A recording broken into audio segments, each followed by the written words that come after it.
Our next three questions all deal with the First Amendment and religion. Questions 21 through 23. They're based on a fairly elaborate fact pattern, and each one of the questions, 21, 22, and 23, are keyed to the numbered sections of the upfront fact situation. The first of these deals with textbooks, the second, salary supplements to teachers, and the third, construction grants. Each one of these three items is potentially being supplied to institutions which also teach religion. Look at question 21. Here, federal taxpayer Allen challenges the provision that allows the distribution of free textbooks to schools in a private school where religious instruction is included in the curriculum. On the question of the adequacy of Allen's standing to raise the constitutional question, the most likely result is that standing will be sustained, because the challenge to the exercise of congressional spending power is based on a claimed violation of specific constitutional limitations on the exercise of such power. B is the best answer to question 21 because it identifies the central reason Allen will have standing to challenge the provision concerning distribution of textbooks to parochial schools. As you may recall from earlier in this seminar, the issue of standing determines as a threshold matter whether or not a plaintiff can press his claim. Standing requires that the government action challenged must have caused or is eminently likely to cause an injury to the party seeking review. Where the issue is a spending program and the plaintiff's only connection with this spending is his status as a taxpayer, the injury issue generally is very remote. In fact, a person's status as a federal taxpayer only gives him standing in very limited matters. Basically, the taxpayer can gain standing in spending matters if he can show that, first, the federal tax was invalidly applied against him, making the injury personal, or, two, the expenditure in question exceeded a specific constitutional limitation on the taxing and spending powers, and, three, they were part of a federal spending program. That is a very narrow exception. Basically, taxpayers have standing only in religion cases based on the Establishment Clause. So, under these facts, Allen will have standing because Congress is not allowed to spend money in derogation of the Establishment Clause of the First Amendment. Anyhow, since B is the only option that addresses precisely why Allen is going to have standing under these facts, it's the best answer. B is not a good answer because it overstates the scope of taxpayer standing. A person's status as a federal taxpayer only gives him standing in limited matters. Contrary to what A states, it's not any congressional spending that can be challenged. C is wrong because it misstates the standard for determining federal taxpayer standing, and it fails to recognize that Allen is going to have standing under our facts. If you picked C, maybe you were thinking about an older rule, or you may have been thinking of the rule under which a state may tax non-resident individuals or companies doing business in the state.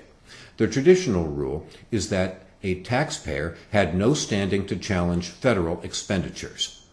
But this rule was replaced by the rule from Flast v. Cohen. As to state taxation of non-resident individuals and companies, the cornerstone of such taxation is that a substantial nexus must exist between the activity taxed and the state. Finally, D is not the best answer because it addresses the wrong issue. And even beyond that, it incorrectly analyzes that issue. Here, the question specifically is addressing Allen's standing to challenge the federal expenditures on private religious schools. Whether or not the provision will be upheld depends to a large extent on whether state action exists, because the Constitution does not allow purely private acts of discrimination. However, this issue is substantive. Standing is a threshold issue which determines whether the plaintiff in a case is in a position to pursue his claim. Thus, the existence of state action is not determinative of standing, contrary to what D states. The best answer to question 21 is B. Now let's turn to question 22. Federal taxpayer Bates also challenges the salary supplements for teachers in private schools where religious instruction is included in the curriculum.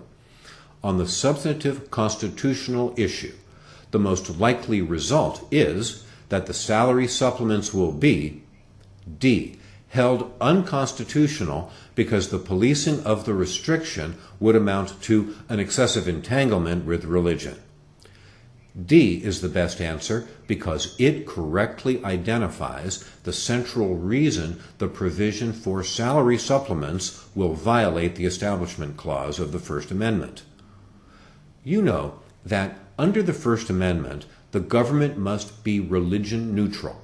That is, it can't respect the establishment of religion, and it can't prohibit the free exercise of religion. Here, we've got Congress subsidizing teacher salaries at religious schools. So there's a potential Establishment Clause problem. So we use the Lemon test, which has 3 parts. 1, the statute must have a secular purpose. 2, it must have as its principal or primary effect neither the advancement nor inhibition of religion. And 3, it must not foster excessive government entanglement with religion. In question 22, the third element is at issue. It's a sticky issue in that entanglement really is a matter of degree. In fact, salary supplements to teachers of secular subjects at religious schools happen to be the issue in Lemon v. Kurtzman, and the Supreme Court invalidated the grants on the basis of excessive entanglement. Ensuring that salary supplements would go only to teachers of secular subjects would require virtually constant surveillance of teachers and records at religious schools. Take a look. You'll see that the matter of crucial importance here is that the salary provision apparently covers primary and secondary schools, not just colleges and universities. Almost every government program which provides assistance directly to parochial schools is considered invalid due to excessive entanglement. The entanglement is not considered so great if the school involved is a religious-oriented college, because there's not the element of religious indoctrination with older students that exists with younger ones. What this indicates more than anything else is that on this entanglement issue, it's important to know what the Supreme Court has allowed and disallowed, since the elements of the test itself aren't that helpful in determining if a specific statute is unconstitutional. Regardless of this digression, Option D identifies the central reason the provision here is unconstitutional. That's why it's the best answer. A is wrong because it does not recognize that the salary supplements for teachers at parochial schools will violate the Establishment Clause of the First Amendment. A is at least partly right in addressing the neutrality of the statute. After all, no salary supplements will be paid to teachers who instruct in religious subjects, but it ignores the third element, which prohibits excessive entanglement.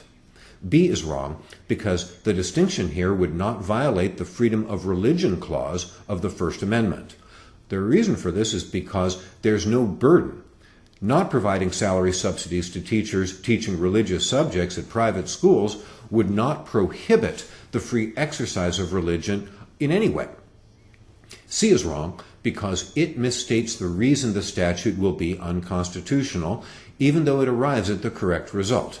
The correct answer to question 22 is D.